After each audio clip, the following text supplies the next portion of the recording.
এখানে হলো আমি ওই যে ভিআইপি যারা প্যাসেঞ্জার সে তো তারে তো আপনি টাইম দিয়ে দিচ্ছেন যে 2টার সময়, তো এখন তো সে আসার আগ পর্যন্ত তো আপনি ছাড়তেও পারতেছেন না। আর আরেক কথা, তাও আপনি ইসের ক্ষেত্রে মানে ওই একটা তো টাইম আছে, টাইমের আগে ছাড়তে গেলেও একটা সমস্যা, কিন্তু প্যাসেঞ্জাররা তো আইসা ভরে যায়। এই জন্য আমি ওনাদের অলরেডি ইনস্ট্রাকশন দিছি, যদি ওরকম হয়ে যায় যেন তাড়াতাড়ি ছেড়ে দেয়, প্যাসেঞ্জারদের যেন ভোগান্তিরা না হয়। তা আপনারা ভালো থাকেন, দোয়া করি। যদি আপনার কোনো স্পেসিফিক ইনফরমেশন থাকেন লালবাগের ডিসিরে দেন, তার এগেনস্টে অ্যাকশন নেওয়া হবে, অবশ্যই অ্যাকশন নেওয়া হবে।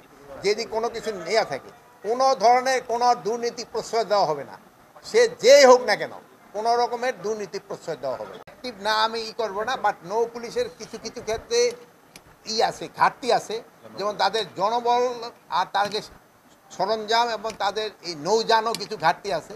এই জন্য কিন্তু এইটাকে কী করে নেওয়ার জন্য আমরা কিন্তু কোস্টগার্ডকে ইনস্ট্রাকশন দিয়েছি, এবং এই যে সেনাবাহিনীরও কিন্তু এদের যদি সবার ঘাটতিটা পূরণ হয়ে গেলে তো আমাদের সেনাবাহিনীও দরকার হতো না। তাকে যেহেতু ঘাটতি নাই এই জন্য কিন্তু নেওয়া হয়েছে। সেনাবাহিনীর টহল তো সবসময় দিতেছে, এবং গুরুত্বপূর্ণ যেসব পয়েন্টগুলি আছে ওখানে কিন্তু জয়েন্ট পেট্রোলিংও হচ্ছে। আল্লাহ দিলে কিন্তু কোনো ধরনের কোনো রকমের দুর্ঘটনা ঘটে নাই। আপনারা সবাই দোয়া করবেন আল্লাহ দিলে যেন কোনো রকমের কোনো দুর্ঘটনা, যাত্রীরা যেন ভালোভাবে তার গন্তব্যস্থলে গিয়ে পৌঁছতে পারে।